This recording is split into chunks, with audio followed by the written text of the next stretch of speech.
쌀쌀한 날씨에 농기 노시느라 고생 많았고요. 인사드리겠습니다. 오늘 디지털 전환 플랫폼 선택기 구축 세션을 차려놓은 페이오토 윤남희 사장입니다.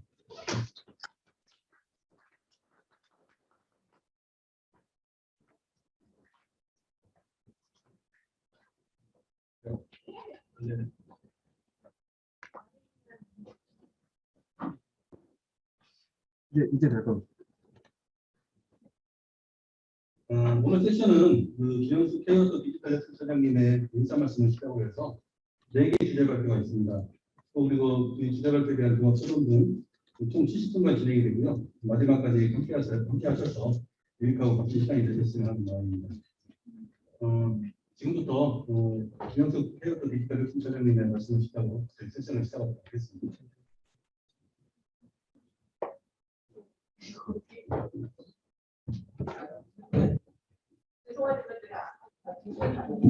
예.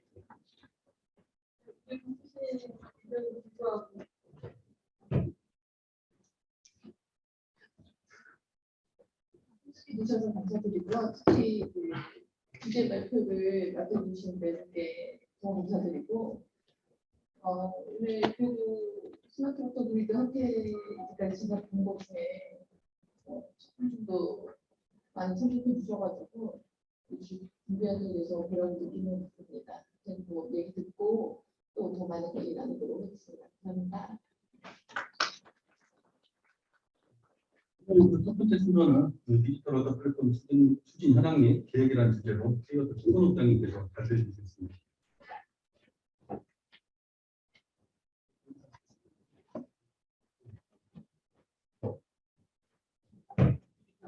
네.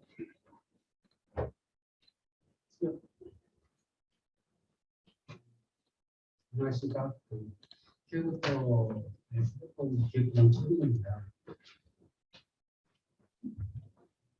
우리 직원들 오늘 좀 이런 동안 저희가 홍보를 많이 해서 불렀을 것 같은데 외부에서 오시는 분들도 지금 계시는 것 같아요. 그래서 한정된 10분 정도밖에 안 되다 보니까 32페이지 되는데 어떻게 설명을 해야 될지 제가 좀 걱정이긴 한데요. 빨리빨리 좀 넘어가도록 하겠습니다.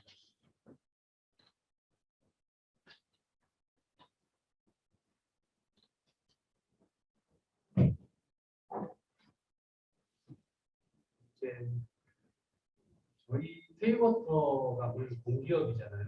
디지털 워터 플랫폼을 만들고 있어요. 좀 의아해하시기 하는데 플랫폼에 뒤에서 제가 설명하겠지만 여러 의미가 있어요. 근데 저희는 우리나라 디지털 물 기술의 혁신과 디지털 물 산업 육성의 좀 장으로서 플랫폼 구축을 좀 하고 있습니다. 다양한 참여자들이 이 플랫폼 내에서 데이터도 공유하고 그리고 클라우드 환경에서 디지털 기술을 빠르게 개발하고 서비스하는 비즈니스 플랫폼 구현을 목표로 하고 있습니다. 플랫폼 사업 모델 있잖아요. 그래서 왼쪽에 그림을 보면 이제 페이워터에서 네이버 클라우드상의 플랫폼을 구축하면서 운영을 하고 공급자로서는 이제 기업 그리고 스타트업, 학계, 페이워터에도 이제 초기에 공급자로 참여를 합니다. 그리고 수요자 같은 경우는 유일한 공공재의 특성상 아무래도 이제 B2G 사업들이 대부분이기 때문에 정부기관, 지자체, 대기업, 페이워터도 또 수요자가 되고요. 특히나 이제 결국은 글로벌을 목표로 이렇게 하고 있습니다. 플랫폼에서 저희가 물을 거래하는 건 아니고요.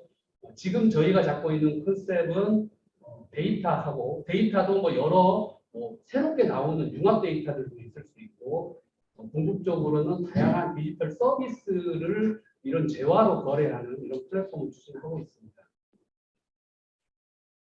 이런 나온 것 같고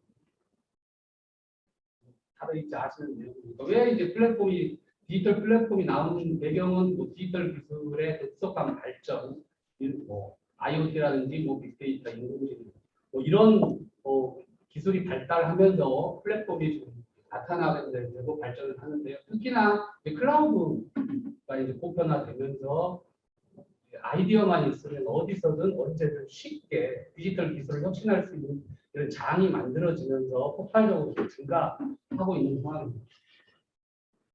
기후위기 다들 아시는 내용인데요. 기후변화 옛날부터 나왔던 이야기지만 다양한 물 문제를 기존의 방식으로 가능한가 디지털 기술과 연계해서 새로운 솔루션들을 좀 만들어 보자. 이런 걸 플랫폼에서 좀 하고 싶다는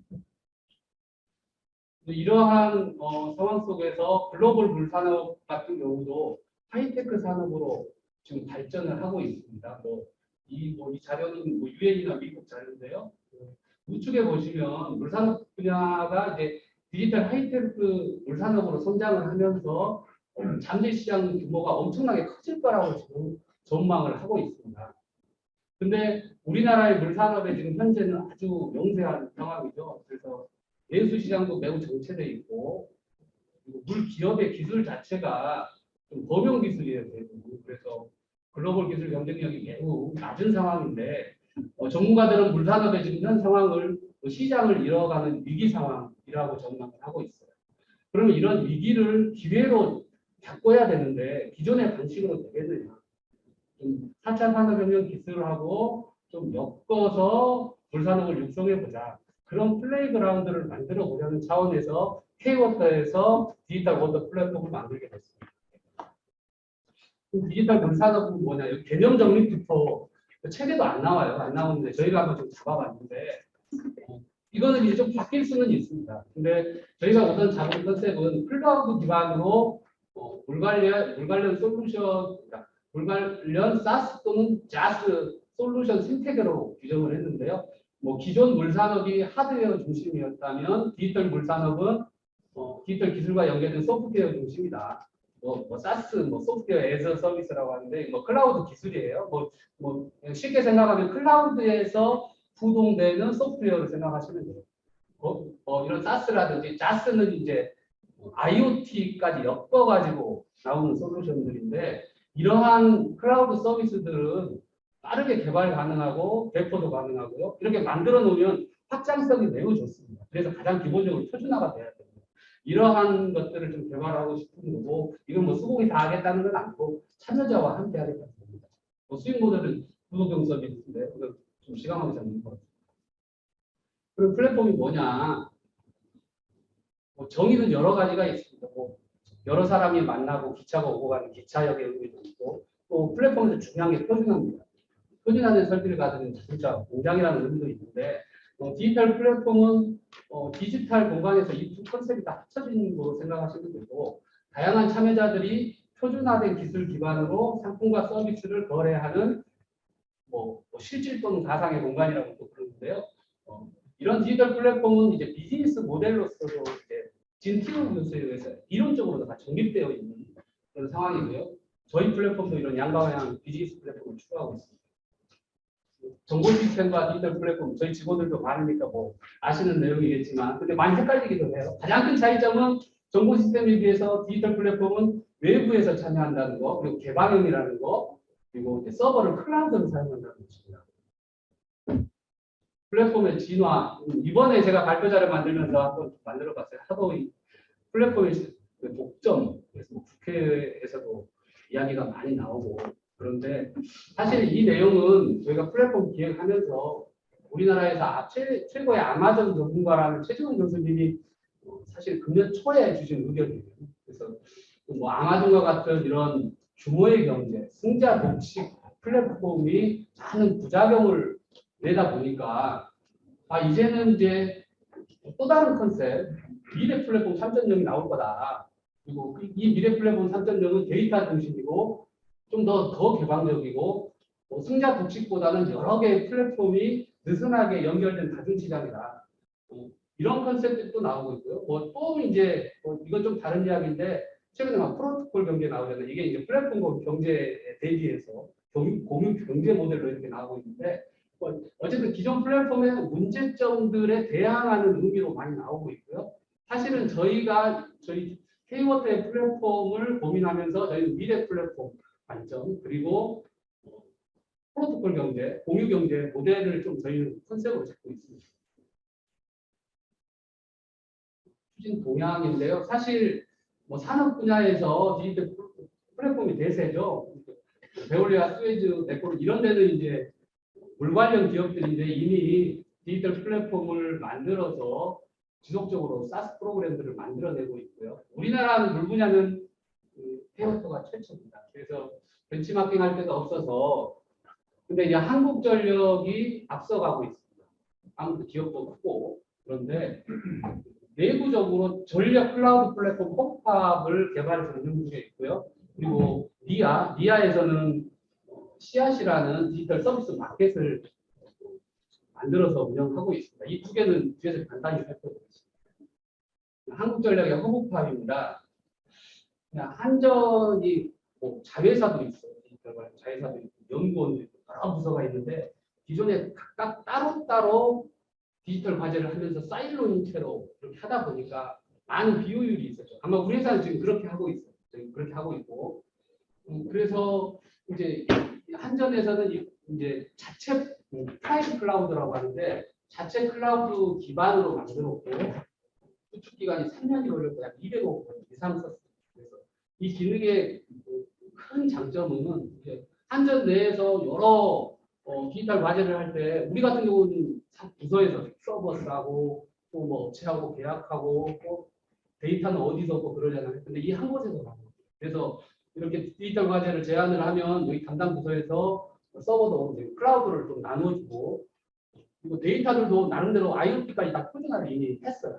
그래서 IoT 데이터를 여러 데이터를 수집하고 저장하고 여기서 직접 서비스까지 해주는 담당자들.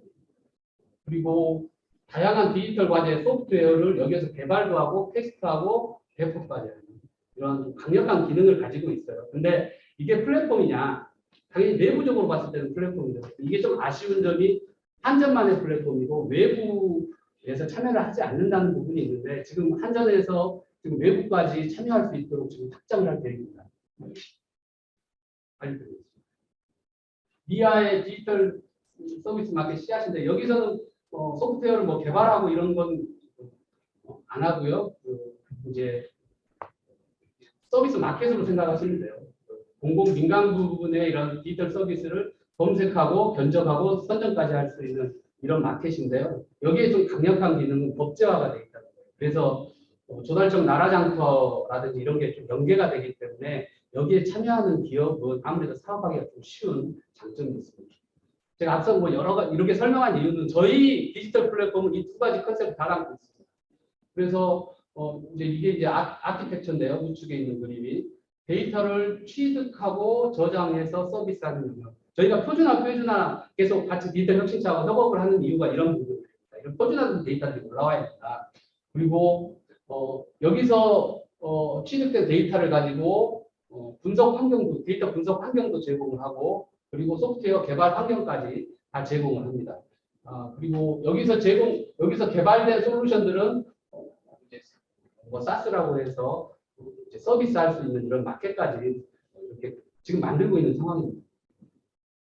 여기는 디지털 솔루션이 얼마나 많냐 이런 의문이 있어서 MS 애저 클라우드에서 저희가 한번 검색해 보니까 글로벌적으로는 물 분야도 다양한 솔루션들이 많이 나오고 있고 서비스 되고 있습니다.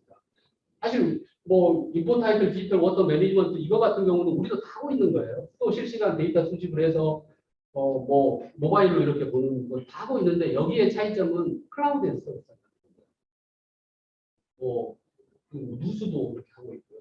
수자원 마이크라는 네덜란드 유명 소프트웨어인데 이미 클라우드에 다 올라가서 서비스를 하고 있고 아무래도 이렇게 클라우드 서비스를 하게 되면 확장성도 좋고 거기 가지 않아도 데이터만 받으면 바로 분석해서 결과물 주고 사업할 수 있는 환경이 되기 때문에 상당히 좋고 저희도 지금 K-리버라는 프로그램을 지금 바꾸고 있습니다. 시간이 많이 돼서 실제 이걸 이야기를 해야 되는데 앞에 사실 이야기를 다 했어요. 다 했고 우리는 외부 클라우드에서 바로 시작을 해서 여러 참여자들과 함께 플랫폼 버전 1.0을 목표로 지금 하고 있습니다. 마켓 같은 경우는 금년 말에 나오고 전체적인 준공은 6월인데요. 또 거기에 참여하는 기업들과 솔루션 개발도 지금 금년 말을 목표로 지금 하고 있고 이 네 가지 사항에 대해서 뒤에서 간략히 말씀드리겠습니다. 시스템 플랫폼 구축인데요. 저희가 네이버 클라우드를 활용을 했어요. 처음에는 한전처럼 프라이빗 클라우드로 하려고 그랬습니다. 아마 우리 데이터 센터를 만들고 자체 플랫폼을 구축할 때는 이 고민을 해야 될 건데요. 별도로 서버 사서 클라우드 환경 만들고 그리고 플랫폼 소프트웨어까지 별도로 만들려고 했는데 이러려다 보니까 2년이라고 했지만 3, 4년 걸리고 그리고 공기업인 K워터가 현실적으로 이거를 유지 관리하기 좀 어렵습니다. 그래서 이미 네이버에서 가지고 있으니까 좀 협력 체계를 구축하자. 그래서 일부만 이제 물에 맞게 특화되게 지금 개선하고 있고 사용자 편의 관찰의 운영 시스템을 지금 만들고 있습니다. 네이버하고 협력 체계인데요. K워터가 글로벌 플랫폼을 만들 수 있느냐 많은 의문이 있습니다. 그래서 저희만 할 수 없고요. 이스라엘 맥코로또 MS 애저하고 하지 않습니까? 그런 것처럼 저희도 한번 네이버도 글로벌 클라우드가 되고 싶은 욕망이 있거든요. 그래서 저희가 MOU도 체결해서 다양한 협력을 하고 있는데 최근에는 이제 참여 기업들에 대해서 클라우드도 6대 4로 해서 지원을 저희가 해주고 있고요. 네이버도 부담하고 저희도 부담하고 특히나 네이버의 디지털 기술을 우리 참여 기업들한테 여러 방식으로 지원을 교육도 하고 있고요. 그런 걸 하고 있고 향후에는 마케팅이라든지 글로벌 플랫폼으로 인한 이런 발전을 위한 노력들을 계속 진행할 계획입니다. 여기는 사실 이 부분이 제일 중요합니다. 불특화 서비스 구현인데요. 어차피 플랫폼 네이버 거 활용하니까 여기에 어떠한 많은 서비스들이 나오냐가 제일 중요하고 그래서 저희는 이 서비스 확장에 집중을 하고 있고 참여 기업들과 함께 만들고 있습니다. 초기 생태계 구축을 위해서 지금 10개의 기업하고 표준 협약을 체결을 해서 클라우드 서비스로 전환을 하고 있고 금년 말에 7개 정도 서비스 될 수 있도록 할 계획이고요. 그리고 K워터도 참여하기 때문에 내부 기술 같은 경우도 한 3개 정도 해서 좀 클라우드 버전으로 바꿔가지고 서비스하는 걸로 하는데 내년도에는 이런 참여자를 학계라든지 뭐 중소기업 또 이제 엔지니어링사 같은 경우는 자체 소프트웨어들이 많아요. 물론 이제 이게 클라우드 서비스는 아닌데 어떻게 할 건지 좀 같이 논의하면서 생태계를 지속적으로 만들어갔어요. 또 한 가지 저희 플랫폼의 역할 중에 하나가 뭐 솔루션을 개발하고 서비스하는 것도 있지만 물 관련 정보의 생태계 구축 부분도 중요하게 보고 있습니다. 그래서 검색하고 싶을 때 여기 와서 검색하고 취득할 수 있는 건데 그래서 현재는 기존 정보 시스템하고 연계해가지고 논문, 학술 자료, 보고서, 특허, 그리고 뭐 계약 정보, 입찰 정보 이런 것까지 좀 구축을 하고 이후에는 이제 참여자들이 다양한 물 정보를 직접 올리고 공유하는 이런 생태계로 가는 걸로 지금 주장하고 있습니다. 데이터 표준화 부분은 앞서 좀 말씀드렸는데요. 이제 비정형 데이터 부분은 함께 표준 모델도 만들고 IoT 기술 구조 부분도 업체마다 다른 의견이 있긴 한데 좀 공통 소프트웨어를 좀 개발해서 좀 제시를 하려고. 마지막으로 결국은 제일 걱정하는 게 이게 오래 가겠냐, 성공하겠냐, 뭐 여러 의문이 있는데 그러기 위해서 수자공사뿐만이 아니라 지자체를 끌어들이려고 합니다. 그래서 대전시하고 지금 하려고 계속 협의하고 있고 그리고 또 이제 중요한 비즈니스 모델 부분도 지속적으로 만들어가고 있고 거버넌스 그리고 K워터 내부적으로 여러 의견이 있어서 공감되는 부분을 진행하고 있습니다. 로드맵인데 거창합니다. 올해는 성공의 모습을 조금만이라도 좀 보여주자. 플랫폼을 만들고 여기서 사스가 돌아가고 가능성이 있구나라는 걸 보여주고 이후에 지속적으로 서비스도 확대하고 수요자도 확보해서 2030년도에는 좀 물 관련 기술 개발, 거래, 플랫폼 생태계를 완성하는 제 목표입니다. 좀 길어졌지만 여기서 마쳤습니다.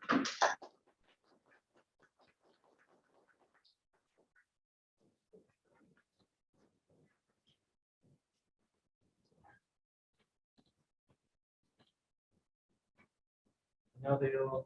클라우드 기반 데이터 센터, 데이터 센터의 특수 발전 줄이기라는 제목으로 발표를 맡게 된 NH 김주환입니다. 이거는 여러 회사들의 플라이휠 효과인데요. 어떻게 하면 지속적인 성장을 할 수 있을까, 멈추지 않고 계속 발전할 수 있을까 하는 그런 회사들의 고민이라고 보시면 되겠습니다.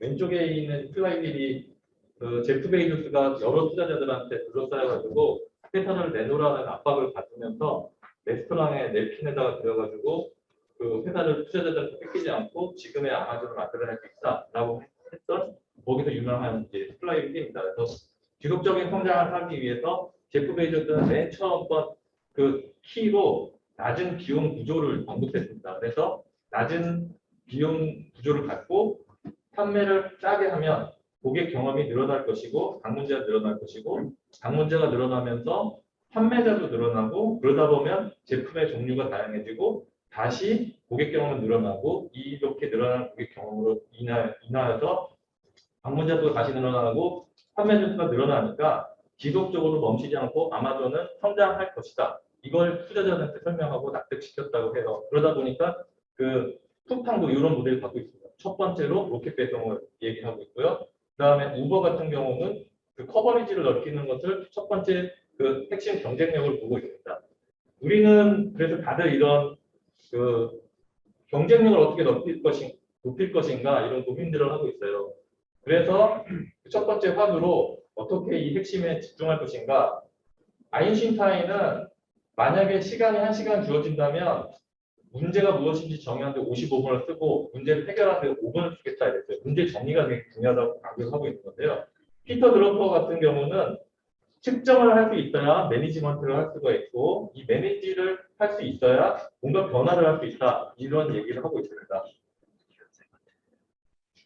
디지털 트랜스포메이션에 대해서 이제 말씀을 드리려고 하는데요. 앞에서 말한 그 여러 가지 데이터, 어떤 변화 이런 얘기를 하고 있는데 다들 아시겠지만 디지털 트랜스포메이션 다시 한번 정리를 하면요. 그 AI, 빅데이터, 클라우드와 같은 여러 가지 디지털 기술을 통해서 기존 사업에서 그리고 다른 경쟁사는 주지 못하는 어떤 새로운 가치, 그걸 만들기 위한 기업 혁신 활동을 의미합니다. 이렇게 디지털 트랜스포메이션, 요즘은 이제 디지털 트랜스포메이션이 아니라 AI 트랜스포메이션 뭐 이런 얘기도 하는데요. 다들 앞으로는 뭐 트랜스포머가 돼서 막 확 변신할 것 같아요. 이런 건 모두 다 이런 새로운 시도를 하는 거는 비즈니스의 변화 속도가 점점 빨라지기 때문입니다. 이 변화를 모색하는 이유는 1차 산업혁명, 2차 산업혁명, 그리고 4차 산업혁명까지 여러 단계의 산업혁명이 있는데 이 산업혁명을 하나로 꿰뚫는 개념, 그걸 말씀드리자면 한계 비용 제로의 변화 여정이다. 이렇게 설명할 수 있습니다. 한계 비용이라는 경제 용어를 모르시는 분도 있을 텐데요. 예를 들어서 택시 같은 그런 하나의 재화, 그런 단위 재화를 하나 만들어내는 비용이 한계 비용입니다. 그래서 일반적인 택시 회사와 우버 같은 회사는 택시 한 대를 만들어내는 비용이 많이 다르기 때문에 그래서 4차 산업혁명은 공유경제다 이렇게 착각하시는 분도 있지만 이 4단계의 4차 산업혁명을 꿰뚫는 그 요인이 단위 재화를 줄이기, 생산하는 비용을 줄이기 위한 한계 비용 제로의 여정이다 이렇게 보시면 됩니다. 마찬가지로 클라우드도 그런 것이라고 보시면 되겠고요. 4차 산업혁명 핵심 키워드는 이제 초연결성 이렇게 얘기할 수 있는데요. 무조건 연결하면 되냐? 그건 아닙니다. 그래서 100년 전에 요셈 슈테터라는 이 경제학자분이 우편 마차는 여러 대 연결해도 결코 마차가 될 수 없다 이런 얘기를 하시면서 이분이 창조적인 파괴를 굉장히 강조하셨거든요. 디지털 디스럽션, 즉 디스럽션, 붕괴라고 얘기하는데요. 뭔가 변화가 되려면 무역지에서 얘기하는 황골 탈퇴처럼 기존의 것이 무너지고 새로운 것이 만들어지는 그러한 과정이 어쩔 수 없이 필요할 수밖에 없습니다. 두 번째로 그래서 이런 변화를 이뤄내기 위한 화두로서 클라우드를 이제 말씀드리려고 하는데요. 클라우드를 통해서 변화가 이루어지고 있죠. 이런 걸 혁명이라고 부를만 할 수도 있는데요. 이 혁명에는 꼭 붕괴만 있는 것은 아닙니다. 이 의미들을 잘 연결해낼 수 있다면 마차와 마차를 연결해서 기차가 연결되는 것이 아니라 거기에 어떤 요소들을 연결만 잘 할 수 있다면 새로운 무언가를 만들어낼 수 있지 않을까 이러한 희망입니다. 클라우드에는 어떤 특징이 있기 때문에 이런 것이 가능하냐. 제목을 조금 바꾸면요. 클라우드는 왜, 어떻게 사용해야 하는가 이렇게 제목을 바꿀 수도 있습니다. 클라우드 특징을 잘 알아야 할 텐데요. 클라우드는 인프라스트럭처 애저 코드 이렇게 표현하기도 합니다. 기존에는 뭔가 IT 서비스를 하려면 서버를 사고 연결하고 그렇게 구성도 그리고 선번장 작성하고 OS 설치하고 뭐 이런 물리적인 작업들이 필요합니다. 꽤 많은 시간이 필요해요. 조달부터 시작하려면요. 하지만 클라우드는 키보드만 두드리면 되죠. 그래서 인프라스트럭처 애저 코드라고 합니다. 논리적으로 생각만 하는 것을 바로 구현할 수 있기 때문에 물리적인 변동이 없기 때문에 구현이 빠르고요. 그리고 보다 빠르게 신규 서비스 가능성을 확인하고 서비스 가능성이 없다면 빨리 중지할 수 있습니다. 그래서 아까 말씀하신 퍼블릭 클라우드 사용하는 것은 굉장히 잘하신 것 같아요. 그 클라우드 부분 명칭은 그 퍼블릭 클라우드, 이미 구성된 외부 클라우드를 사용하는 거죠. 프라이빗 클라우드 내부에다 구성하는 겁니다. 이걸 섞어서 하이브리드 클라우드를 하고요. 멀티 클라우드는 요즘은 멀티 하이브리드 클라우드라고 얘기하는데 클라우드 사업자들이 많다 보니 이걸 다 사용하는 건 멀티 클라우드, 이걸 또 다시 하이브리드 만들면 멀티 하이브리드 클라우드 이렇게 구분해서 얘기하기도 합니다. 디지털 코이전은 앞에서 말씀드렸던 디지털 디스럽션의 반대입니다. 새로운 걸 만들어낼 때 결합이 필요합니다. 결합, 코이전. 근데 코이전은 물리적인 결합이 아니라 화학적인 결합이에요. 무엇이 새로운 것이 만들어지기 위해서 유기적으로 화학적으로 결합되는 것이고요. 예를 들어서 오늘 저녁 메뉴 이런 새로운 서비스를 만든다. 기존에는 무엇을 먹지? 할 때 뭐 바이오 모니터 같은 그러니까 어떤 그 사용자의 바이오 모니터를 이용한다든지 어떤 뭐 병이 있다든지 운동을 얼마나 했는지 그리고 뭐 냉장고에 뭐가 있는지 최근에 뭘 먹었는지 만약에 이동 중이라면 막히는 곳이 있는지 위치를 파악해서 막히지 않는 길을 찾게해주고 가는 길을 바로 결제도 해주고 만약에 집에서 만약에 배달시킨다면 원하는 것을 음식 가장 좋은 인기 있는 곳에서 배달도 해줄 수 있고 예약도 해줄 수 있고 이런 다양한 그런 것들이 있죠. 그래서 이런 의미들을 잘 결합한다면 어떤 새로운 서비스를 만들어낼 수 있지 않을까라고 생각해서 이런 것들을 클라우드를 통해서 좀 구현해보자 하는 그런 노력이 있고 이것들이 이제 디지털 트랜스포메이션이라는 트렌드로 이어지고 있는 상황입니다. 이런 클라우드들이 데이터 센터에 있기 때문에 데이터 센터의 중요한 특징 몇 가지 짚고 넘어가려고 하는데요. 데이터 센터는 잘 아시다시피 서비스가 멈추지 않아야 되기 때문에 서버룸, 화이트 스페이스라고 합니다. 보통 이제 비행기에서는 좌석, 선박에서는 화물칸이나 여객 그 승객들을 실을 수 있는 그 칸, 그게 이제 유상하중이라고 하죠. 그것들을 실을 수 있는 게 페이로드 유상하중이라고 하는데 데이터 센터에서는 서버룸이 그런 존재입니다. 그래서 여기를 화이트 스페이스라고 하고 나머지가 그레이 스페이스입니다. 데이터 센터는 그래서 이런 화이트 스페이스는 더 좁고요. 화이트 스페이스의 약 3배 정도의 공간이 그레이 스페이스로 필요합니다. 또 UPS, 항공항공기, 배터리, 소방시설, 또 비상발전기 여러 가지들이 있죠. 여러 가지 요소들로 데이터 센터가 구성이 되어 있는데요. 말씀드리는 NHN은 이런 데이터 센터를 보다 싸게 잘 운영할 수 있는 여러 가지 그 기술들을 가지고 있습니다. 그래서 에너지 위너라든지 에너지 챔피언, 한국에너지대상의 대통령 표창까지 그 수상을 한 에너지 성장한 기업들이 이어지기도 합니다. IDC 효율을 얘기할 때 가장 많이 언급하는 단어가 PU입니다. Power Usage Effectiveness라고 해가지고 그 예를 들어 구글이나 페이스북이 뭐 추운 나라에서 뭐 핀란드나 뭐 아이슬란드 같은 곳에서 데이터 센터를 운영하면서 PUE를 1.09, 1.08 이렇게 운영했다고 해요. 우리나라도 겨울에는 1.09는 이제 뭐 쉽게 얻어낼 수 있습니다. 그러니까 바깥의 냉기가 충분히 많기 때문인데요. 이 PUE라는 걸 어떻게 정의하냐면요. IT 서비스를 하기 위해서 필요한 서버들이 사용하는 그 전기를 분모로 놓고 그 분자의 그 IT 전력이 있습니다. 그리고 UPS나 비상발전기, 그다음 항원항특기 등에서 사용하는 손실까지 다 더하면 이 PUE가 되는데요. 그래서 이상적으로 손실이 전혀 없다면 1.0이고요. 손실이 크다면 2.0, 3.0도 될 수 있어요. 이때 이제 가장 손실이 많은 것 중에 하나가 공기를 서버에 필요한 공기를 식히는 겁니다. 그래서 항원항특기 손실이 가장 크기 때문에 냉기를 만들어내는 방식이라면 공기측에, 그래서 에어사이드 이코노마이저, 냉수를 만드는 방식이라면 물측에 이코노마이저라고 해서 에너지를 절감하는 것들이 있고 이걸 워터사이드 이코노마이저라고 합니다. K-클라우드 파크, 지금 K-워터에서 춘천에서 추진하시는 그것도 이 냉수를 좀 더 쉽게 만들어내기 위한 그런 방식이라고 생각하시면 되겠습니다. 이런 냉수를 이용한 방식 중에 하나도 리퀴드 쿨링이라는 것이 있는데 이게 이제 그 굉장히 많은 기대를 받고 있고 이건 2016년 기준인데요. 리퀴드 쿨링이 점점 기대를 받고 있습니다. 그거는 왜 그러냐면 뭐 여러 가지 이유가 있는데요. 이거는 이제 뭐냐면 이 장표는 보통 서버룸에서 그 공기의 온도 습도는 생각하시는데 풍량을 생각하지 않아요.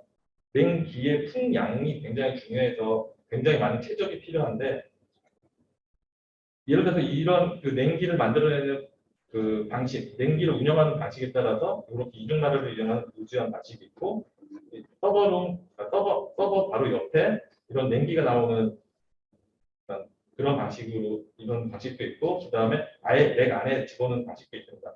오른쪽으로 하면서 점점 더 에너지 밀도가 커지는데요. 이건 이제 공기를 이용하는 방식이고요. 물을 이용할 수도 있어요. 물을 이용하는 이 물의 중요한 두 가지 특징이 있는데요. 에너지를 전달하는 데 들어가는 그 에너지, 그러니까 냉기를 전달을 하는데 들어가는 에너지가 공기보다 액체는 여기가 순수한 물 기준인데요. 14.36배 덜 먹습니다, 에너지를. 그리고 열 전달도 공기에 비해서 물이 3283배 더 잘 전달할 수 있습니다. 그래서 클라우드 데이터 센터에서는 AI의 어떤 사용량도 늘어나고 그러다 보니까 점점 발열량이 늘어나고 있고요. 그래서 여기서 기존의 방식이 아니라 이제는 리퀴드 쿨링들을 많이 검토하고 있습니다. 컴포넌트 레벨, 시스템 레벨 이렇게 구성을 하고 있는데요. 이건 이제 컴포넌트 레벨의 예입니다. 그래서 이런 식으로 서버에 있는 CPU 혹은 메모리, GPU에다가 콜드 플레이트라는 그 판을 두고 냉매를 직접 이렇게 차갑게 돌리면서 순행을 한다는 이런 방식이고요. 그걸 이제 넥에서 봤을 때는 이런 식으로 냉매를 순환하는 방식이 되겠습니다. 시스템 레벨에서는 아예 요즘에는 서버를 아예 그 전기가 통하지 않는 비전도 액체에다가 담그는 방식도 있어요. 그래서 이걸 뭐 침지냉, 침수냉각 이렇게 얘기해서 이머전 쿨링이라고 얘기하기도 하는데요.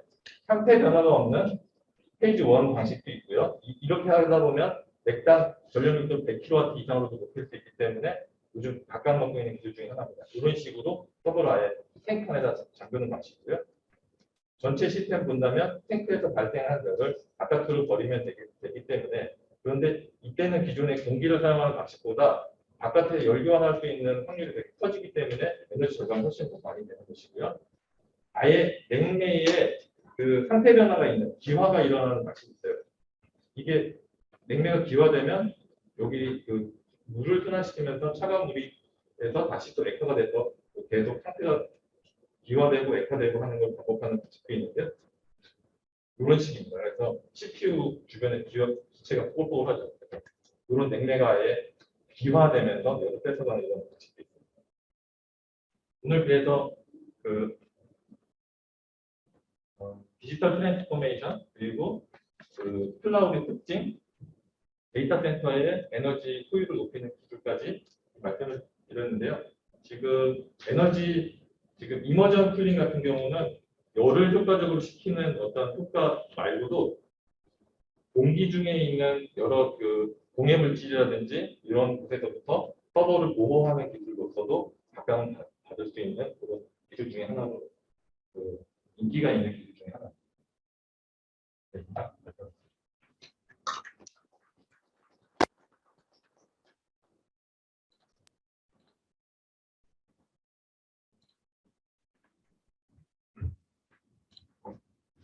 네, 저는 해오드 디지털 트윈 구축을 위한 정상 시뮬레이터 게임이라는 주제로 발표를 맡은 김지윤이라고 합니다. 반갑습니다. 앞에 두 주제는 플랫폼, 그다음 클라우드처럼 약간 고차원적인 얘기를 많이 해서 요즘 최근 각광받는 주제이긴 한데요. 제 주제는 사실은 어떻게 보면 저희가 그 정상 내에서 그 백볼이 되는 디지털 트윈 구현을 위한 아예 그 기초적인 그 물리 모델에 대한 개발에 대한 현재까지 진행 현황이나 앞으로 나아가야 될 방향에 대해서 간단히 말씀을 드리겠습니다. 간단히 목차는 디지털 구현 지금 저희 측은 시범적으로 좀 석상평성을 대상으로 물리 모델을 개발을 하고 있고요. 거기에 따른 시뮬레이터 돌아가는 걸 좀 보여드리고 향후에 디지털 플랫폼 어떻게 구현을 할지까지 좀 말씀을 드리겠습니다.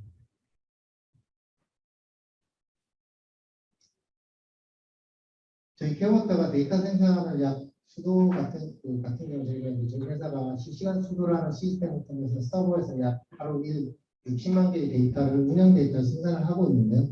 이 자료를 가지고 현재까지 어떻게 이용하고 활용하고 이런 부분들에 대해서 향후에 디지털성을 구현을 한다면 그런 부분들이 어떻게 되어 나가야 되기 때문에 그런 부분을 잠깐 서버적인 부분을 언급을 해드렸고요. 제가 하고자 하는 부분은 디지털 트윈을 구현을 하려면 쌍둥이를 가상현실 세계에서 구현한다는 것은 여러 가지 목적이 있겠지만 그 중에서도 가장 백본이 되는 도메인 기술이 되는 정수장의 어떤 시뮬레이터, 올리면 화이트 모델이 되고요. 앞으로 AI나 머신러닝 같은 것들을 하게 되면 이제 더 나아가서 블랙박스 모델에 대해서 더 고차원적인 모델이 되겠지만 저희 환경 분야에 있어서는 아직까지 이 화이트박스 모델조차 좀 최종적으로 완성한 게 없기 때문에 그 부분을 저는 좀 핵심적으로 좀 개발하고 있는 상태에 있습니다. 지금 실무적인 얘기라서 좀 간단히 좀 말씀 좀 드리겠습니다. 여기가 석성정수장이고요. 여기가 착수정, 그 다음에 이 응집을 통해서 혼합을 통해서 워터챔프를 통해서 혼합을 하고 있고요. 응집지 총 4개의 침전지를 갖고 있고 여과지, 정수지를 갖고 있는 석성정수장이 되겠습니다. 원수는 배정된 원수에서 가지고 오고 있어서 탁도 부분에서는 되게 저탁도시와 고탁도로 나누지만 되게 안정적인 탁도를 관리하고 있지만 문제는 약간 TOC 부분이 좀 높다는 배정된 원수를 좀 갖고 있는 원수적인 특성을 좀 갖고 있다고 보시면 됩니다. 그래서 기본적으로 석성정수장의 이 디지털 트윈을 구현을 하려고 하면 먼저 정수처리 공정에 대한 환경적인 부분의 시뮬레이션도 해야 되지만 기본적으로 설계 인자에 대한 기본적인 그 지체 시간이나 용량 계산을 자동화를 또 해야 되거든요. 그래서 제가 이제 설계적인 부분들에 대해서 각 지금 그 착수정, 응집지, 그 다음에 침전지, 여과지에 대한 가장 중요한 디텐션 타임이나 G값 이런 부분들을 자동화하는 것들을 설계 인자를 계산을 해서 그것을 지금 코딩을 하고 있습니다. 참고하셔야 될 것 같은 석성집산 같은 경우에는 이 침전지가 원래 기본적으로 설계 스탠다드가 한 3시간에서 5시간에 대한 표준을 갖고 있는데 상당히 긴 디텐션 타임을 좀 갖고 있는 특성을 좀 갖고 있다는 것을 나중에 좀 보여드리겠습니다. 그 다음에 이제 석성공상의 그 기본적으로 디텐션 타임이나 용량 계산과 그다음에 수리 계산을 해야 되는데 가장 기본적인 이제 정수장의 수리 계산은 수자원처럼 어떤 부정유 해석처럼 어려운 부분이 아니라 정리해석이라서 간단한 그 손실수를 가지고 계산을 자동 계산을 하는데요. 가장 기본적인 뭐 화재 인증에서 다 아시니까 이런 공식을 기본적으로 해서 우리가 설계할 때는 엑셀이든 기본적으로 설계사들이 계산을 하잖아요. 그런 자료들도 다 디지털화가 돼야 됩니다. 이게 반영이 되고 나서 나중에 수직 모델에 들어가야 되기 때문에 저희는 이제 석성정수장을 대상으로 지금 코딩을 지금 거의 다 완료해 놓은 상태고요. 한 가지 예를 들어서 지금 코딩이 된다고 되면 이게 이제 착수장에서의 저희가 이제 그 착수장 같은 경우는 저희 회사가 지금 수위계가 두 군데가 위치하고 있는데 보시면 이제 3.7m 뭐 이렇게 나타나고 있는데 제 수리 계산서 이제 자동화로 계산해서 한 3.3m 정도 나오거든요. 40점 차이가 나는데 이런 부분들 지금 저희가 지금 현장을 확인하고 있는데 수위계 자체가 저희는 그 착수장의 위어 훅단에 대한 계산값을 갖고 있는데 수위계 위치가 위어 전단 그 완전 원수에 들어오는 쪽에 수위계가 있어서 이런 차이를 갖고 있기 때문에 이런 검증을 통해서도 수익의 위치가 적정한지 이런 부분도 좀 찾아낼 수 있을 것 같고요. 그 다음에 지금 아까 말씀드렸다시피 침전지 같은 경우는 지금 디텐션 타임이 지금 2021년 8월 14일 12시 정각의 유입량이 62,000톤인데 침전지에 이 물이 들어오면 침전지가 약 8.5시간 후에 지나간다는 얘기가 상당히 긴 전체적으로 보면 약 13시간 이상 되는 긴 체류 시간을 갖고 있는 정수장이 될 거라고 보고 있습니다. 어쨌든 이런 부분들에 대한 인자들이 그 디지털 트윈을 보여줘야 되거든요. 분석을 하고 이렇게 하려면 이런 기본적인 것들을 저희가 지금 오토메이션 하고 있는 단계에 있습니다. 저 기본적인 자료를 가지고 이제 그럼 공정처리 시뮬레이터를 좀 말씀 좀 드리고 싶은데요.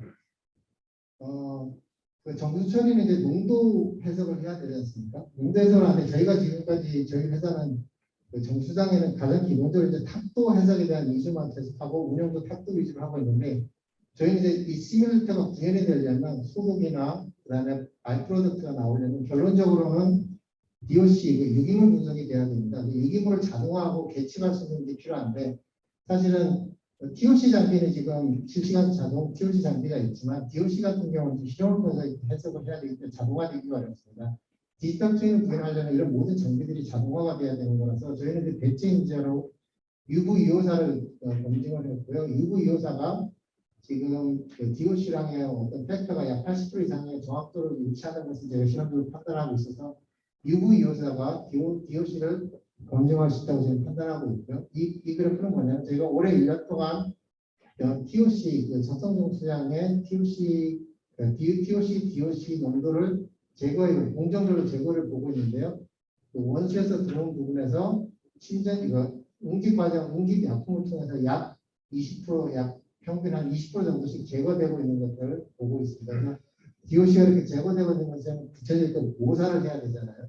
이 식은 이제 뭐 구체적으로 여기에서 제가 언급하지 않고 기본적으로 이제 그 실험식이 있고 이제 이론에 베이스한 DOC 약품을 집어넣었을 때 DOC 혼합 농도의 DOC를 검측하고 있는 이런 그 바탕에 있는 식들이 있는데 이 식을 푸딩을 통해서 결론적으로 지금 이 도표를 보시면 이게 이제 원수에 들어오는 DOC의 농도입니다. 그것을 실제 데이터를 확인을 해보서 이게 실제 데이터가 들어오고 있는데 저는 이 노란색 데이터가 지금 이론에 베이스한 거, 파란색도 이론에 베이스한 식들인데요. 약간 오차율이 좀 떨어지는 부분도 있지만 어느 정도 검증 단계를 통해서 적정하게 지금 DOC 이율을 따라가고 있는 시뮬레이터를 구현하고 있습니다. 그다음에 이제 그럼 이제 그 혼합 응집 침전을 통해서 DOC 농도를 계속 자동화할 수 있다는 것을 저는 지금 시뮬레이터를 검증했고요. 그다음에 이제 크게 정정하면 두 번째 인자가 이제 탁도 SS 서스펜드 침전지와 여과지를 통했을 때 SS 농도를 자동으로 따라갈 수 있느냐에 대한 부분인데요. 이 식은 기본적으로 이건 제가 스스로 이제 모디파이를 좀 하고 있는데 약품의 등록에 따라서 서스펜드 솔리드가 증가할 것이고요. 응집지가 들어가게 되는 이걸 기본 바탕으로 해서 수평 침전지의 기본 식입니다. 이런 베이스 식의 침강 속도 같은 것들을 가산하는 부분인데 이것도 이 식을 기본으로 해서 지금 코딩을 했고 그 코딩에 따라서 지금 이건 실제 지금 서스펜드 솔리드가 이렇게 되어 들어온 리얼 데이터를 요 지금 보시면 주황색 데이터가 주황색 라인을 따라가는 이 데이터가 제 침전지에 있는 가상 시뮬레이터가 구현한 숫자입니다. 지금 보시면 제가 이 그래프를 일부러 지금 좀 복잡하게 넣은 이유는 이쪽 부분, 특히 여기가 저탁도일 때고 이쪽이 좀 고탁도일 텐데 왜 이렇게 지금 오차율을 보이느냐에 대해서 지금 검증을 좀 하고 있는데 아까 앞에서 말씀드렸다시피 석성중수장의 침전지는 약 한 9시간 평균적으로 대개 7시간을 갖고 있고 현장에서 운전 근무자들한테 제가 들은 얘기에도 저탁도일 때나 공업 그 정수하고 상당히 많은 두유 물질이 뜬다는 얘기들을 많이 듣고 있거든요. 제가 그것을 검증하기 위해서 지금 보시면 스카링 패턴, 이 빨간색이 스카링 패턴인데요. 고탁도일 때는 호나, 뒤에도 또 나오겠지만 호나 강도나 이런 것들이 고탁도일 때는 트루플트에서 넘어가는 게 줄어드는데 오히려 저탁도일 때 오히려 스카링 팩터가 약 3%에서 맥시멈은 20%까지 스카링 팩터가 일어납니다. 두유가 넘어간다는 것을 물리 모델을 통해서 검증하고 있습니다. 그래서 그것을 지금 보여주는 것이고 그래서 침전지의 탁도 시뮬레이터고 상당히 거의 일치하는 것을 지금 가고 있습니다. 여과지 같은 경우는 여과지 모델 기본과 헤드로스 기본 모델을 바탕으로 제가 코딩을 했고요. 이 밑에 이 그래프가 들어오는 이 파란색 그래프가 들어오는 여과지를 통해서 들어오는 탁도와 지금 주황색이 최종 여과지 유출 탁도의 1번 여과지의 그 역세를 계속해 가면서 1년짜리 두 데이터를 1년 동안 검증한 자료인데요. 그 지금 보시면 회색 데이터가 제가 시뮬레이터가 거의 100% 정확하게 따라가는 것을 보실 수 있습니다. 이렇게 해서 이제 여과지의 SS 탁도도 지금 다 검증을 지금 하고 있는 단계에 있고요. 최종 이제 마지막 그러면 여과지 SS와 DOC를 가지고 최종적으로 저희가 지금 검증할 소독 정수장에서 시뮬레이터 마지막 소독 모듈입니다. 소독 모듈 같은 경우에도 기본적인 이론 바탕의 식을 통해서 클로라인 도수와 이게 지금 회색이 실제 클로라인 잔류 염자가 들어왔을 때 제가 계산한 거 이만큼 클로라이진이 여기 들어갔을 때 잔류 염자가 실제 데이터가 이렇게 들어오고 있고 저는 검증이 지금 노란색으로 해서 거의 유사하게 에러도 없이 잔류 염수도 디케이 모델을 감안해서 지금 소독 모델링을 하고 있는 단계에 있습니다. 그러면 최종적으로 이제 바이프로덕트 같은 경우에도 저희가 지금 DOC와 여러 가지 염소 농도에 따라서 THM, 토탈 트리할로메탄과 그다음에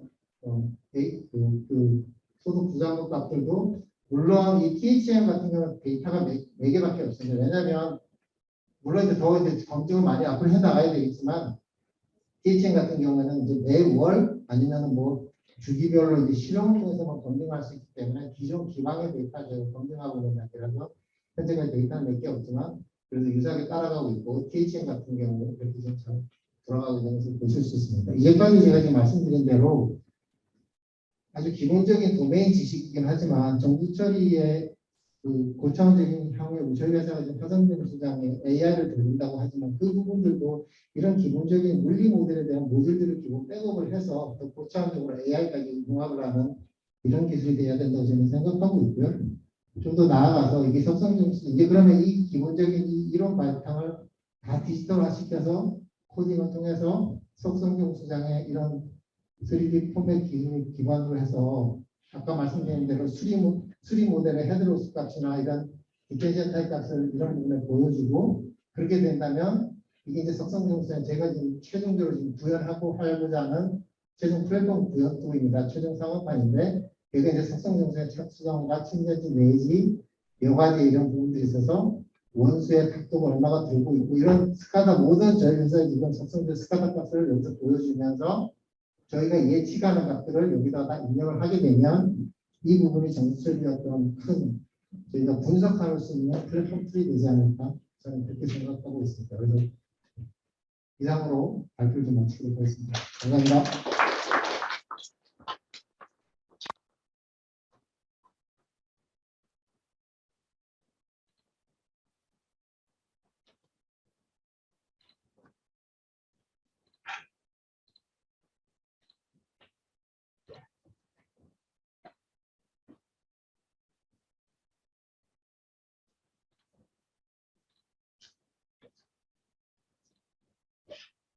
네, 안녕하십니까. 디지털 토익이란 대단한 스마트 시티 플랫폼 기술 전략 그 말씀들을 필요하고 걱정입니다. 사실 김전 대표님이 말씀하셨던 그 기술과 말했던 그 혁신을 사실 이것저것 있었다는 걸 굉장히 동료가 사실 그런 혁신을 이루기 위해서 우리가 필요한 여러 가지가 있을 텐데. 데이터 다이내믹스라는 것을 학자가 이야기하기를 필요한 부분은 60라고 합니다. 당연히 김주환 선생님이 말씀하셨던 이 디스트럭 유한 그런 시작하게 된 생각이 있을 뿐만 지금 이 디지털 정치학처럼 리셋티브하고 충분히 피드백이 될 수 있는 그런 필요하다는 생각입니다. 그래서 본론적으로 말씀드리면 그 다이내믹스는 그런 부분들을 올드 아무도 시도하지 않았다. 대단한 하는 사람들도 보더라고 하는데 그런 관점에서 리뷰 아네크스가 혁신을 위해 필요한 가장 큰 노동력은 뭐라고 얘기하냐면 어쩌면 바보스러워서 그런 문화가 아니겠냐. 제가 오늘 사실 말씀드린 내용이 그런 내용이 유튜브로 봐주시면 좋을 것 같습니다.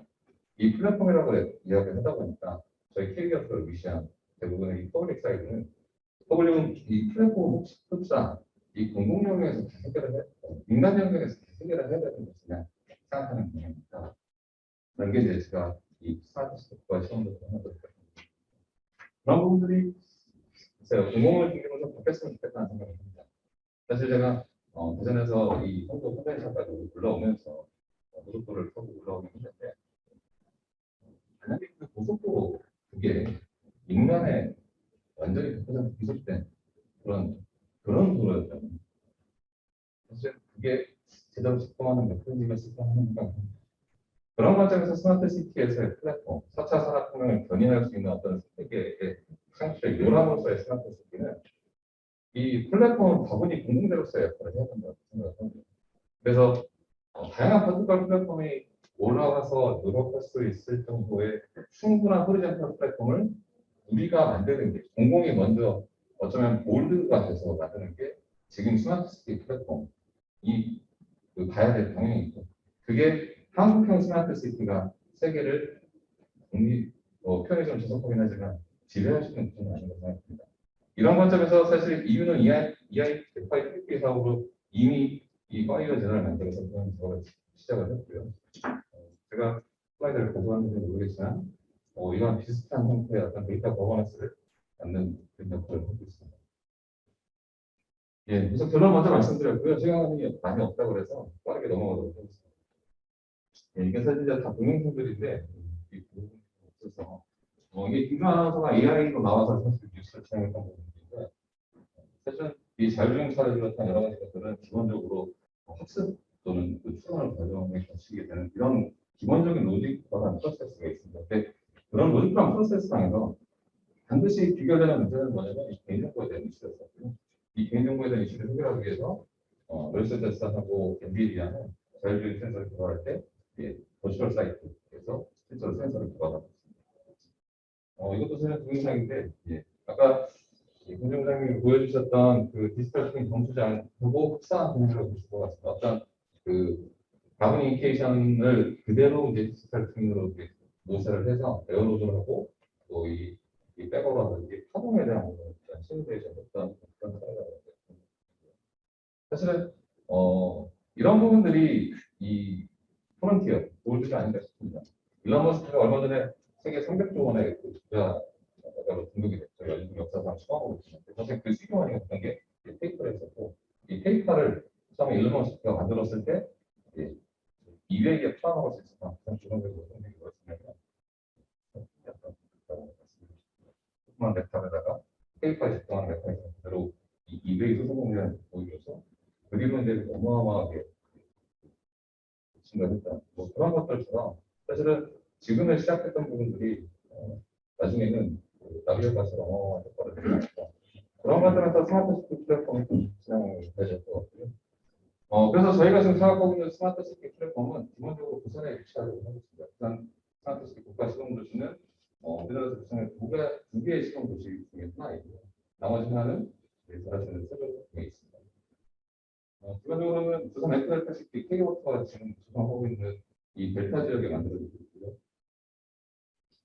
보시는 것처럼 다양한 이 교통, 그리고 물류 산업단지 중심에 있는 어떤 벽구단지이자 김해공항의 밑에 있는 에어시티 기능으로 구성되고 있습니다. 기본적으로 스마트 시티 국가 시범도시는 여기 이렇게 만들어지고 있고요. 제가 오늘 말씀드릴 그 스마트 시티 플랫폼이라고 하는 부분은 바로 여기에 만들어져 있습니다. 스마트 빌리지는 사실 이 스마트 시티 국가 시범도시가 이 도시개발 사업이라는 그 특성상 단기간 내에 어떤 가시적인 효과를 보여줄 수 없어서 저희 K워터가 또 공동으로 그럼 56세 세대만 먼저 한번 스마트 시티 서비스를 한번 시행해보고 그로부터 다양한 피드백을 받아 이 스마트 시티로 확산해가는 어떤 기본적인 앵커를 할 수 있도록 이렇게 사이트를 보시면 됩니다. 18년도 선정이 됐고요. 스마트 빌리지는 올해 12월 스마트 시티는 보시는 것처럼 시민들이 새로 수 있는 시티 핵심 서비스를 기본적으로 제공하는데 그 부분이 전부 다 플랫폼 기반으로 작동되고 되고 있습니다.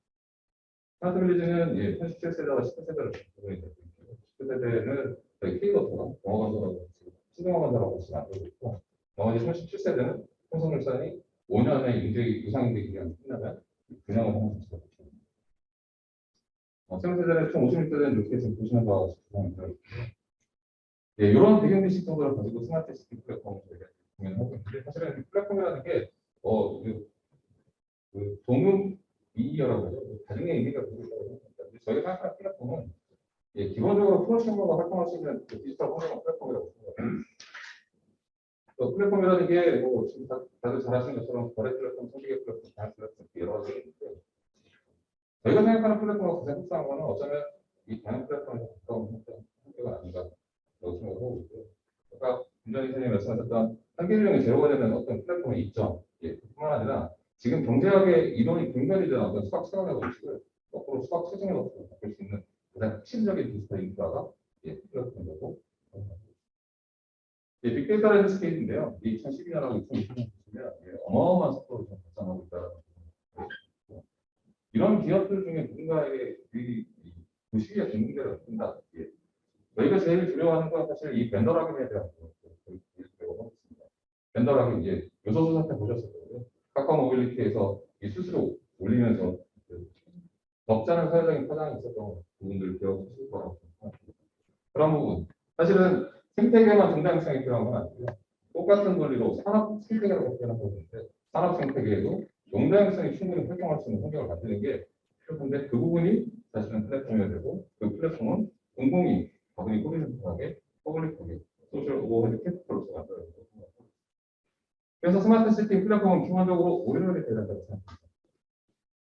예, 이건 제 얘기는 아니고요. 얼마 전에 이제 그 정리를 하셨던 홍정성 전 MP께서 이제 이 스마트 시티 플랫폼의 어떤 지향점에 대한 부분을 정리하시면서 정리했던 것을 제가 가져왔는데, 기본적으로 그간 어떤 플랫폼들이 UFO 플랫폼을 포함한 이 버티컬 플랫폼들이 대부분 이 하드웨어 기반으로 돌아갔다는 거, 그리고 또 서비스 중심으로 돌아가는 거, 또 폐쇄 형도, 또 이 규모 경제에 따라서 진행했다는 것인데, 이 4차 산업혁명의 스마트 시티를 주도하는 견인하는 이 플랫폼은 사실은 데이터 중심이 이어졌고, 공공이 제공하는 스마트 시티 플랫폼은 다분히 호리젠탈 플랫폼 형태로 그리고 개방형이고 굉장히 유연하고 모듈러 방식이어야 되면서 이 규모 경제 뭐라고 말씀드렸죠? 이 영향을 받지 않는 형태로 만들어져야 한다는 게 사실 스마트 시티 플랫폼의 지향점이라고 말씀하셨어요. 사실 이 네 가지의 키워드를 보면서 저희하고도 많이 공감했었던 내용인데 예, 좀 많은 부분을 느꼈던 부분이어서 좋은 것 같습니다. 사실 이제 플랫폼을 통해서 바뀌는 스마트 시티 일상을 저희가 만들었던 내용이고 그간에 조금 어려웠던 부분들 그래서 사실 오늘 시작할 것 같지만 만약에 기준점을 써봤다면 더 좋았을 텐데 사실 타고 오지 못했던 가장 큰 이유는 뭐냐면 송도 환상센터에 내리는 대중교통이 없었고 대중교통이 그 환상센터에서 이 송도 컨벤션까지 이 오는 라스트 마일에 대한 부분이 없었기 때문에 좀 시작할 것 같습니다. 이 사실 이런 부분에서 연계가 된다면 지금보다는 더 나았을 것 같고 그래서 그런 부분들이 매끄럽게 연결되지 않았기 때문에 그런 부분이 있었던 건 아닌가라는 생각에서 사실은 이건 제가 그린 그림은 아니고 제가 그린 그림이긴 맞긴 합니다. 근데 이 백그라운드가 되는 부분이 사실은 2016년도에 아마 세계 데이터 보안 플랫폼 토론에서 나왔던 자료를 좀 모니터. 지금 보시는 자료는 저희가 이제 스마트 시티 국가 시범조사를 만들면서 분야별로 어떤 서비스가 나올 수 있을까 하고 리스트적으로 들어가는 거죠. 이거보다 훨씬 더 많은 서비스가 있겠지만 일단 퍼블릭 사이드에서 생각했던 서비스가 이 정도 이런 부분들을 전부 다 공공에서 만들겠다는 건 아니고 이런 부분들이 충분히 작동할 수 있는 기반을 만든다. 특히나 도시 제가 이 공공자라는 생각을 계속 말씀드리는 이유가 뭐냐면 이 도시는 기존의 산업 생태계가 조금 다른 구조를 가지고 있습니다.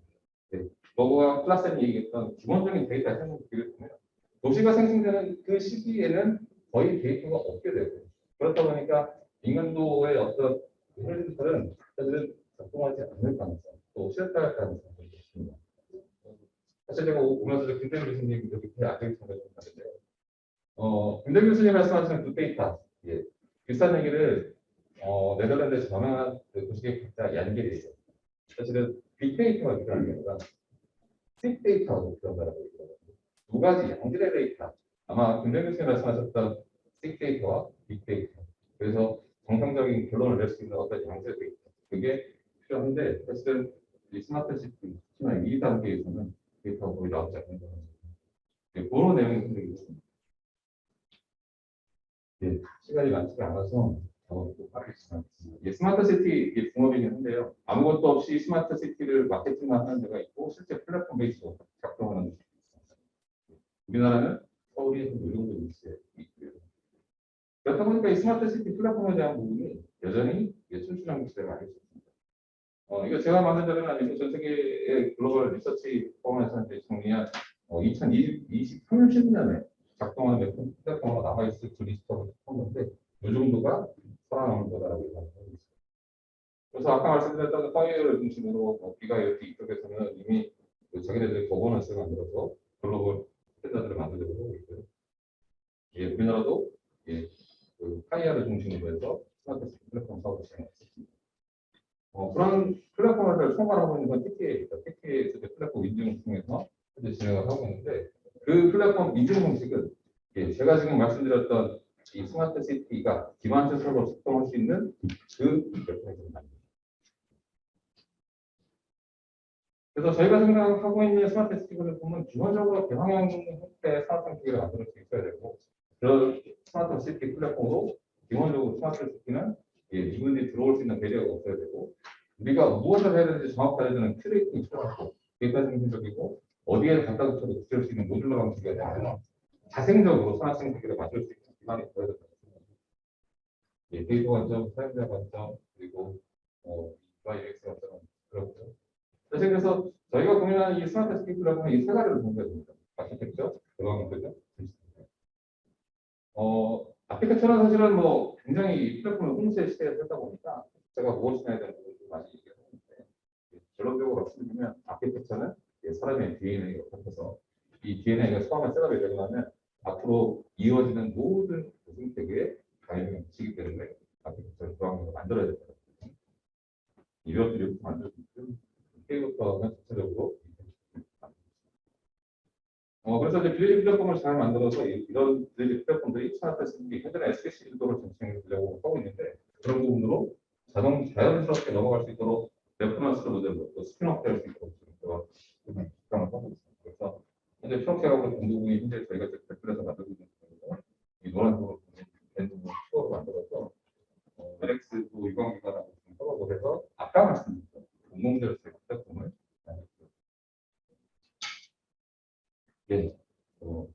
좋습니다. 글로벌 프렌즈들 한국에는 유대 입장이나 그리고 글로벌 그린에 따르는 것이 이슈이긴 한데 그런 용어를 처음 만들어 저희들이 얘기했던 지금 팬데믹의 침체된 이런 상황 극복할 수 있는 글로벌 그린들의 가장 핵심적인 원동력을 꼽고 있는 것이 글로벌 인터레스트 기능의 공익개발. 그 공익개발을 통해서 그 사이트가 그 지역의 랜드마크가 되면 상륙계급, 리차드 플러리다가 얘기했던 상륙계급들이 도시로 자연스럽게 유입이 됐죠. 그로부터 자생적인 생태계가 만들어진다. 그게 제레미 킨이 얘기하는 글로벌 그린의 가장 핵심적인 디지털 트윈과 플랫폼을 통해서 그가 발생했던 문제를 자연스럽게 해결하고 또 발생 가능한 문제를 미리 예측해서 창조적인 해결 방안을 찾는 그게 스마트 시티 플랫폼, 또 스마트 시티가 지향하는 활동이 아닌가 생각합니다.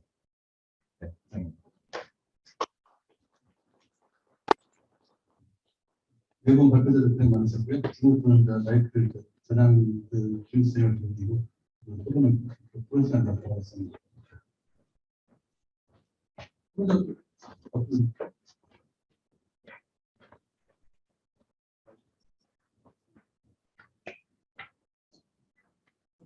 원래 좌장이 앉아서 해서 좌장인가? 근데 제가 이게 시간이 10분밖에 없어가지고 제가 이거 들으면서 여러분이 질문한 시간 준비하고 볼 텐데 빨리 정리하고 10분 이내로 정리를 해보겠습니다. 제가 스마트 이즈 뉴 그린이라는 말 굉장히 좋아하는데요. 제가 옛날 한 5, 6년 전에 그걸 어디서 봤는데 아직까지 출처를 못 찾고 있어요. 그래서 이거 출처를 찾으시면 좀 알려주셨으면 좋겠고. 왜 그러냐면은 기후변화 시대에 뭐를 해야 된다, 뭐를 해야 된다 이렇게 하는데 그런 말이 많은데 과연 우리가 영위하고 우리가 관리하고 우리가 운영을 담당하고 있는 부분에 대해서 이런 어떤 디지털이나 스마트한 것들을 입혀서 어떻게 우리의 비즈니스 가치를 다시 창출해 낼 것이냐 이런 문제 같아요. 근데 오늘 이제 그런 디지털 전환과 또 그것이 이제 결국에 국민한테 어떻게 따라서 할 것이냐. 그래서 이제 우리 양면 시장이라고 하는 거래 비용이 가장 최소화가 되고 모든 이가 영리하고 또 누구나 와서 이제 즐길 수 있는 거를 만들었거든요. 시작하는 단계입니다. 그래서 첫 번째 발표해 주신 우리 성도 부장님이 공사 전체에 나아갈 방향이 디지털 어떤 플랫폼이고 거기에 디지털 혁신 전환 어느 부서가 그 일을 담당하면서 어떻게 보면 일을 하고 있는데 한마디씩만 여쭤보면은 이게 이제 플랫폼이 저희도 공공 데이터 개방을 막 하고 있는데 공공 데이터 개방을 하면서 무료로 어디든 막 의무적으로 개방을 해야 되고 어디는 이제 비즈니스 모델이 있고 헷갈릴 것 같아요. 그런 거에 대한 앞으로 어떻게 하면 이런 비즈니스 모델을 잘 구축할 수 있을 것 같은지. 너무 아니. 이제 사실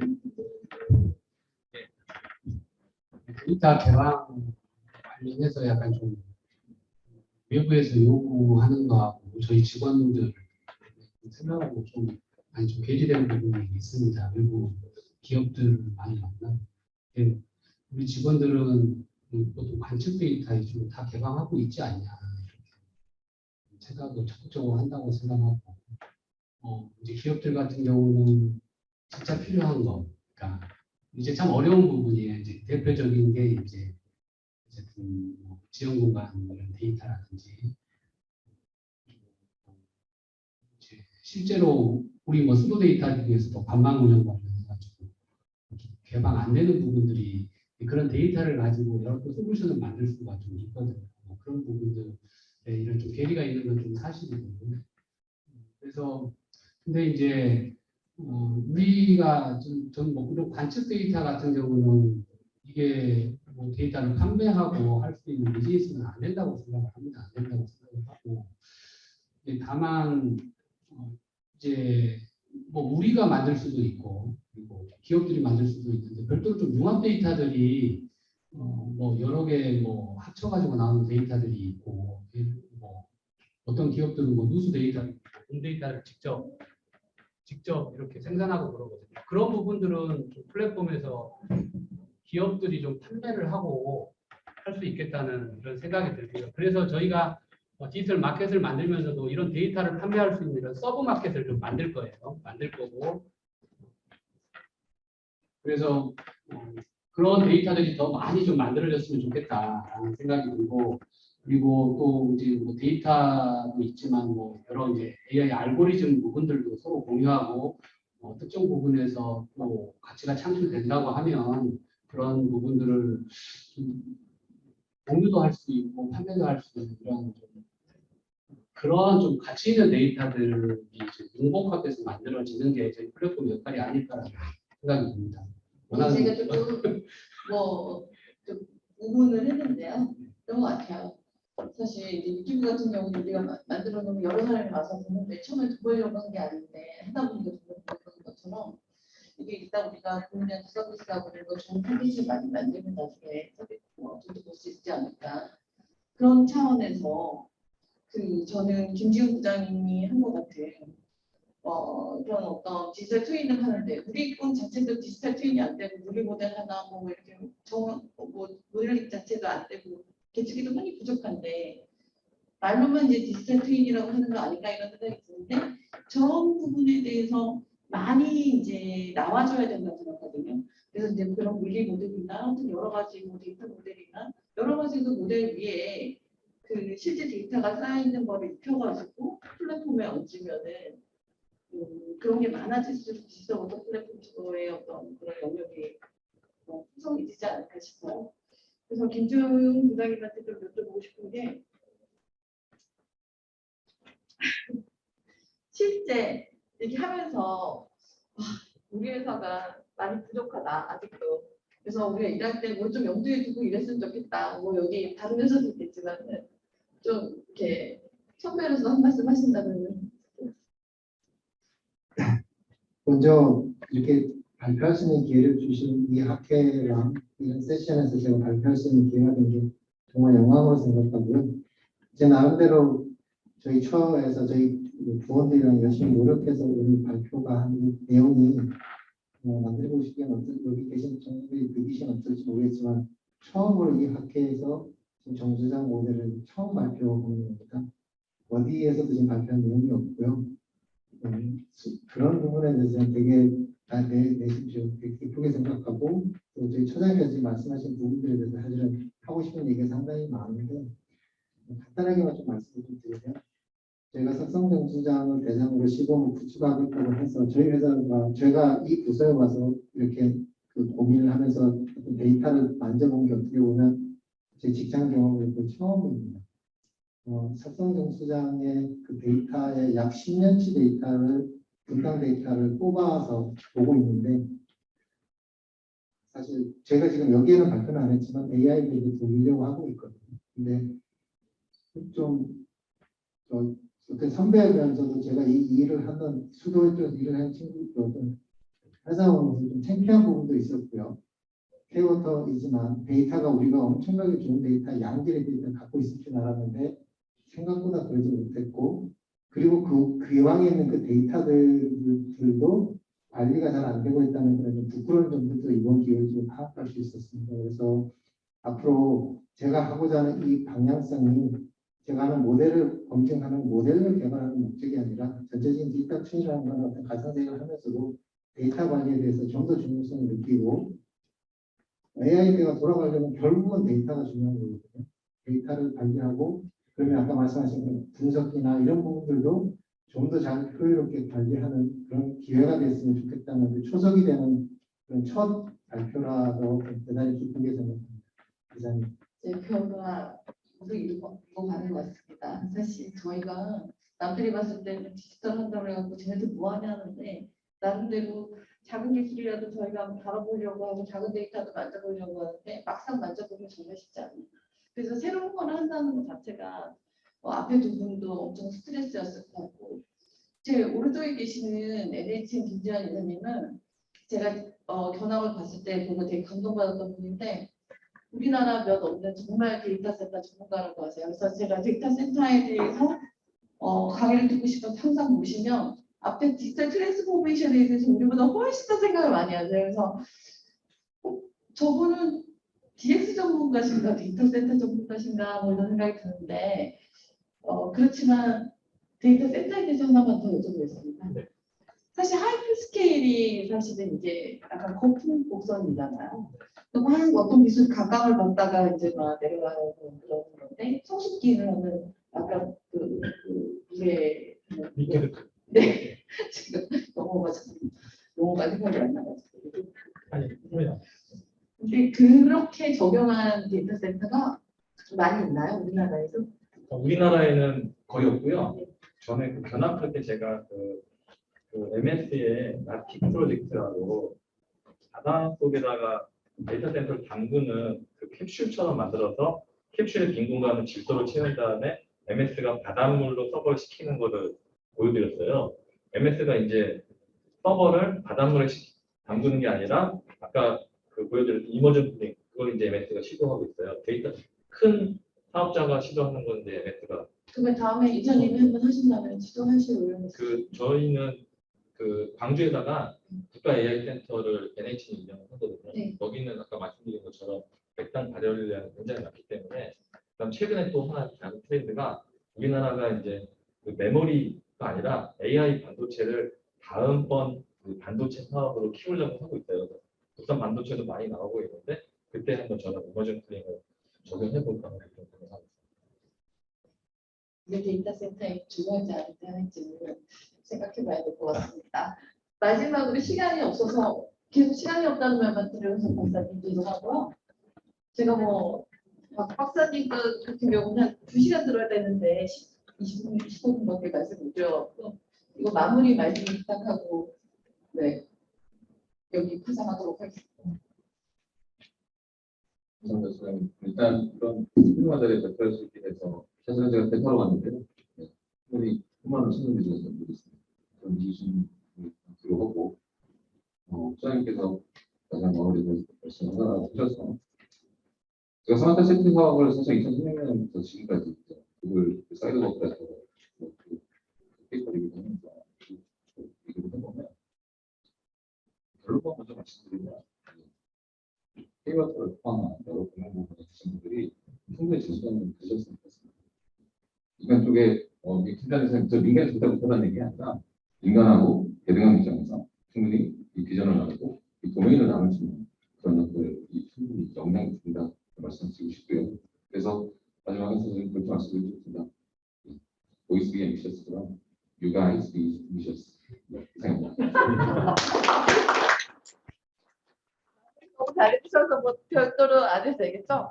네, 오늘 감사드리고요. 다음에 우리가 별도로 하여튼 회사에서 한번 다시 만나기로 하시죠. 우리 회사분들. 네, 감사합니다.